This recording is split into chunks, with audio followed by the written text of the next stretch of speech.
జాతీయ బీసీ సంక్షేమ సంఘం జిల్లా అధ్యక్షుడిని. ఈరోజు 14-19 ఇయర్స్లు సంబంధించింది బీసీ భవనానికి గత తెలుగుదేశం ప్రభుత్వంలో 1,80,00,000 గ్రాంట్ ఇచ్చింది. ఆ గ్రాంట్కి సంబంధించి 85 లక్షలు ఖర్చు పెట్టారు. అది పిల్లర్లతో ఆపేశారు. అదే సంబంధించిన విషయాల్లో ఆ రోజు బీసీ భవనం గురించి పెద్ద ఎత్తున శిలాఫలకాలు వేసిన తెలుగుదేశం ప్రభుత్వమై మేము కలెక్టర్ గారిని కలిసాం, జాయింట్ కలెక్టర్ని కలిసాం. కలిసిన తర్వాత మీకు గ్రాంట్ తప్పకుండా తెస్తాము, తెచ్చి మీకు బీసీ భవనం ఇవన్నీ మాటలతో సాగుతూ ఉంటాయి. గ్రాంట్ లేదని చెప్తారు. అప్పటికి మేము అర్జీ ఇచ్చి పోయిన 2024 డిసెంబర్లో మేము అర్జీ ఇచ్చాము.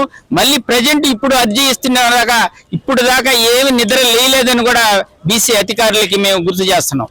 అంతేకాదు ఈరోజు బడుగు బలహీన వర్గాల ఓట్లతోనే మేము అధికారంలోకి వచ్చుకునే చెప్పే పార్టీలు మొత్తం సహా ఏ పార్టీ ఆ పార్టీ కాదు, ఇప్పుడు అధికారంలో ఉన్న పార్టీ కావచ్చు, ప్రతిపక్షంలో ఉన్న పార్టీ కావచ్చు, చిన్న చిన్న పార్టీలు కూడా కావచ్చు, ఈ పార్టీలు కూడా ఉండే బీసీ నాయకులు దీని మీద గొంతి ఎత్తి మాట్లాడాల్సిన అవసరం ఎంతైనా ఉందని కూడా చెప్పక తప్పదు.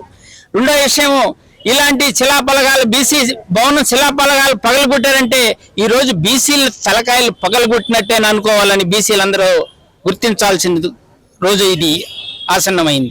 అంతేకాదు ఈరోజు మనకు కల్లిబిల్లి మాటలు చెప్తారు బీసీలకు, మీరు మా బావులు, మీరు మా అక్కలు, మా తమ్ముళ్ళు, మీరందరూ మా కలిసిమెలిసి మేమంతా చిన్నప్పటి నుంచి తిరిగామని అంటారు.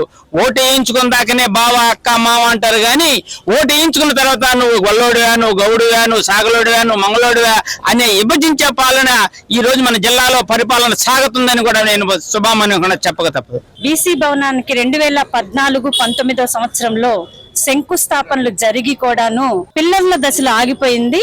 అది అప్పట్లో 5,80,00,000 రూపాయలు నిధులు మంజూరయ్యాయని చెప్పడం జరిగింది.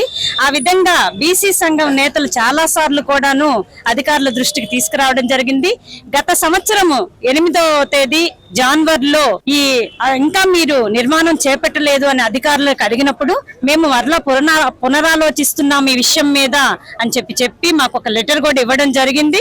కానీ ఇప్పటి వరకు కూడాను ఆ నిధులు మురిగిపోవడం కూడా జరిగింది. కేవలం 80,000 రూపాయలు మాత్రమే ఆ భవన నిర్మాణానికి ఖర్చు పెట్టారు.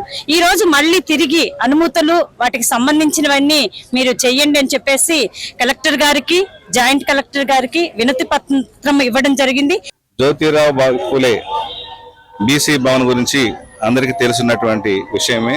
మేము గత 2 సంవత్సరాలుగా గత ప్రభుత్వంలో కూడా వినతి పత్రాలు ఇవ్వడం జరిగింది. అలాగే ఈ ప్రభుత్వాన్ని కూడా డిసెంబర్ నెలలో వినతి పత్రం ఇవ్వడం జరిగింది. దానికి సంబంధించి కార్యాచరణ తీసుకుంటామని చెప్పి ప్రభుత్వ పెద్దలు, మంత్రులు తెలియజేస్తున్నారు. ప్రభుత్వం వచ్చి కూడా ఏడాది పూర్తయింది. అందరికీ తెలిసిందే, ఏడాది సంబరాలు రాష్ట్ర వ్యాప్తంగా కూటమి ప్రభుత్వం చేసుకుంటుంది. అభినందిద్దాం బీసీలుగా అందరం కూడా. కానీ ఈ యొక్క బీసీ భవనాన్ని పూర్తి చేసుంటే, కనీసం పనులు అనేవి ప్రారంభించుంటే అందరం కూడా ఎంతో సంతోషించేవాళ్ళం. మన నెల్లూరు సంబంధించినటువంటి మంత్రివర్యులు నారాయణ గారు అయితేనేమి, అలాగే ఎమ్మెల్సీ బీదా రవిచంద్ర యాదవ్ గారు అయితేనేమి తెలియజేస్తున్నారు. త్వరగా పనులు ప్రారంభించి ఆ యొక్క భవనాన్ని పూర్తి చేయాలనేసి ఈ సందర్భంగా మేమందరం కోరుకుంటున్నాం.